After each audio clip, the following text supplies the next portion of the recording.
네, 안녕하세요. 한재웅 파트너입니다. 오늘 내용은 메타버스 관련된 내용으로 준비를 해봤는데요. 아무래도 많은 분들이 메타버스에 대해서 메타버스 관련 종목들 도대체 어떻게 해야 되냐? 그런 질문들 많이 해주시더라고요. 왜냐면 메타버스가 작년에 너무나도 핫했던 그런 테마 중에 하나인 만큼 조금 지수가 하락을 하면서 많이 무너지는 그런 모습을 보였는데, 일단 메타버스 관련돼서 제 생각 한번 정리를 해보도록 하겠습니다. 일단 메타버스 관련돼서 가장 궁금하신 거는 과연 이 메타버스 테마, 이 관련주들이 반등이 가능할까입니다. 이 점에 대해서 오늘 한번 차근차근 생각을 해보도록 할게요. 메타버스 관련 테마들이 왜 떨어졌나? 그거부터 한번 생각을 해보겠습니다.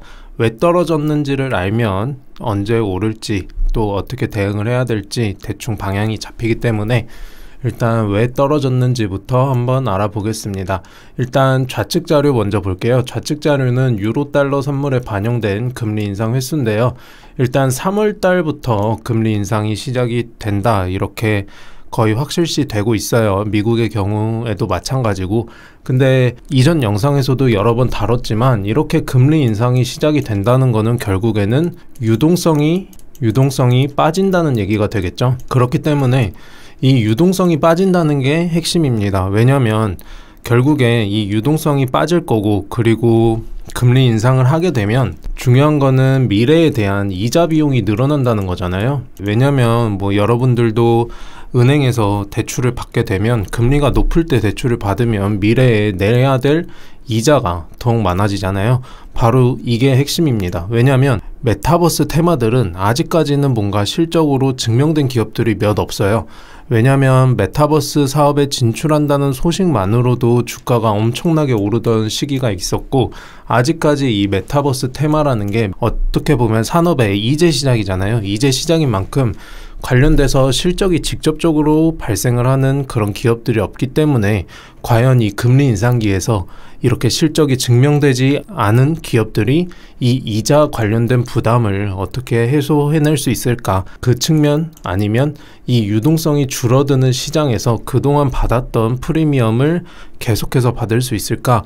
이게 부각되기 때문에 특히 이 성장주들의 이런 장세가 취약한 거고, 유동성이 축소되는 장세나 이자 관련된 내용이나 이 성장주들이 상당히 취약하기 때문에 대표적인 성장 업종으로 평가받는 메타버스가 시장에서 엄청난 약세를 보이고 있습니다. 이 우측 자료도 보면 이 하락률이 어마어마하죠.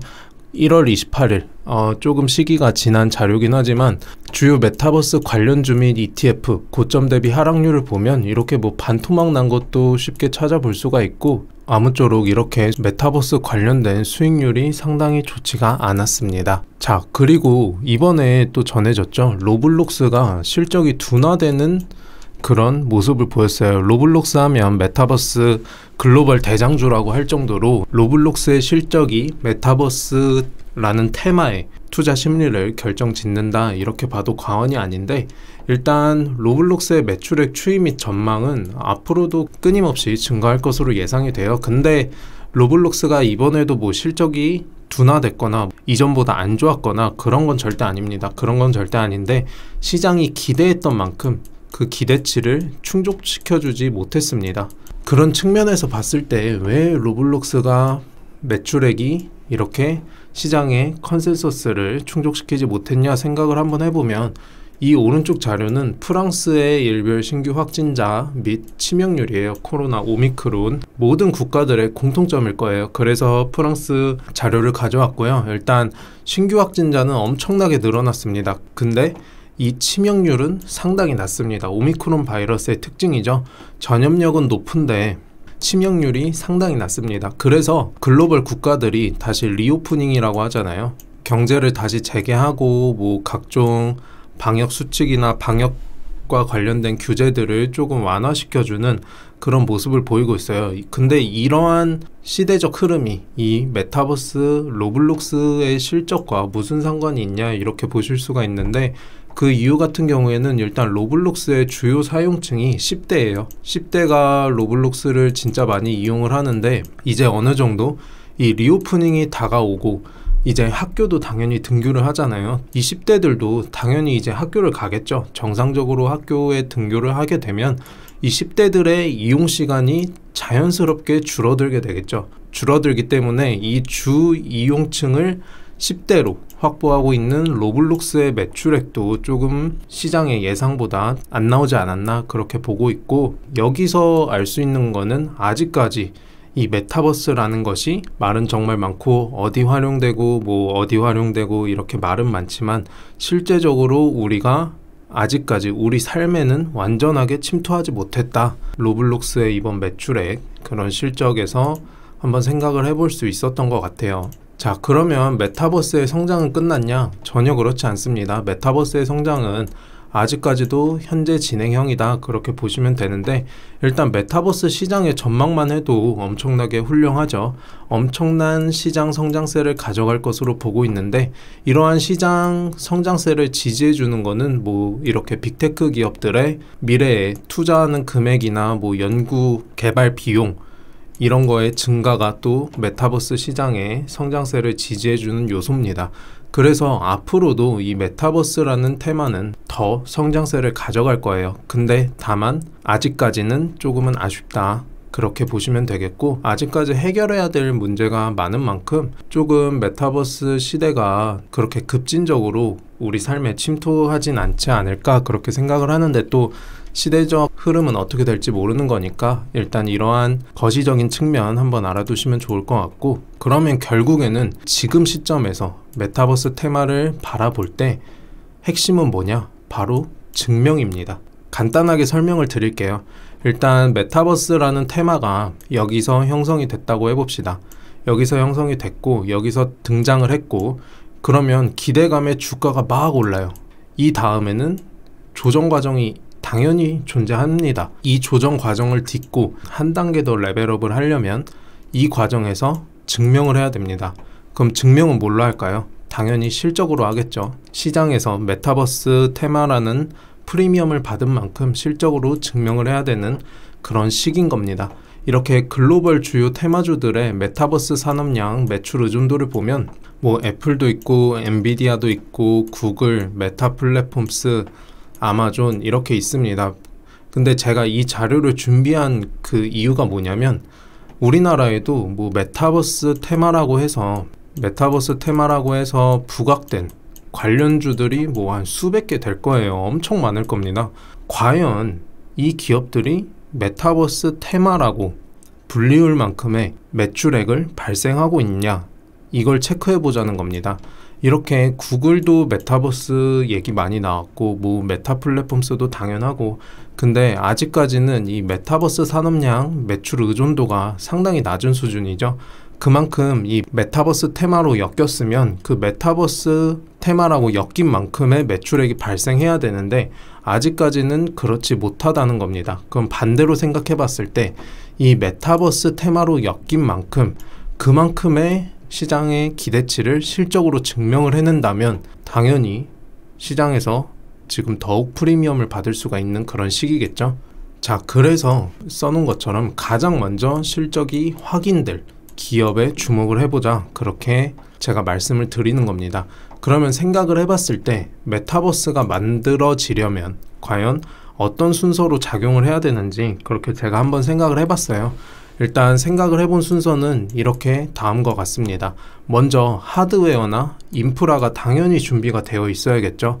이게 있어야 뭐 메타버스라는 플랫폼에 접속을 해서 이용을 하든 할 테니까 이 하드웨어나 인프라 시설이 가장 1순위입니다. 그러면 두 번째는 이 하드웨어나 인프라 시설이 충분히 준비가 되었다. 그러면 이 메타버스 플랫폼이 필요하겠죠. 메타버스 플랫폼이 필요할 거고, 그러면 3순위는 뭐냐? 이 플랫폼에 접속해서 이용하게 될 컨텐츠가 그 세 번째일 겁니다. 그러면 자연스레 메타버스 환경이 잘 만들어지려면 이 순서대로 갖춰야 될 텐데, 그러면 1번 하드웨어나 인프라 쪽이 가장 먼저 매출액이 실적으로 확인이 될 수 있는 그런 애들이겠죠. 거기서 대표적인 애들이 AR 기기인 것이고요. AR 기기라고 하면은 하드웨어 쪽이기 때문에 아무래도 메타버스 환경에 필수적인 그러한 하드웨어이기 때문에 당연히 AR 기기에 대한 매출액이 실적이 가장 먼저 확인될 수밖에 없다, 그렇게 생각을 하고 있어요. 그러면 이제 우리는 과연 어디에 투자를 해야 될까요?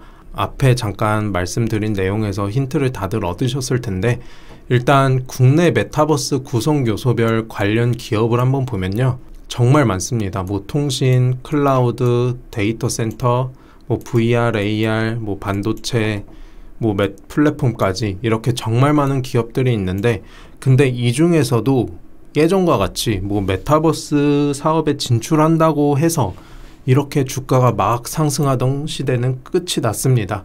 그러면 이 중에서 가장 먼저 실적으로 증명할 수 있는 그런 옥석 가리기를 해야 된다, 그렇게 말씀을 드리는 거고요. 그리고 여기 나온 기업들 말고도 앞으로는 더 많은 기업들이 메타버스라는 테마 안으로 편입이 될 거라고 봐요. 왜냐하면 뭐 여기서도 메타버스 핵심 요소를 보면 페이먼트 시스템도 있고 뭐 플랫폼 당연한 거고요.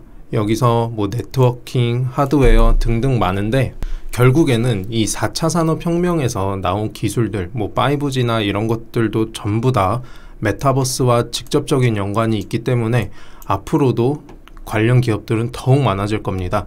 그러면 더욱더 옥석 가리기를 해내야겠죠. 자, 그러면 앞에서 말씀드린 내용 한 번 더 정리를 해봅시다. 메타버스 테마 관련해서 뭐 덱스터, 자이언트 스텝 등등 선익 시스템 뭐 엄청 많아요. 엄청 많은데 이 기업들 중에서도 가장 주가의 2차 랠리가 다시 시작될 기업은 과연 어디일 것인가? 저는 실적으로 증명되는 기업이 가장 먼저일 것으로 봅니다.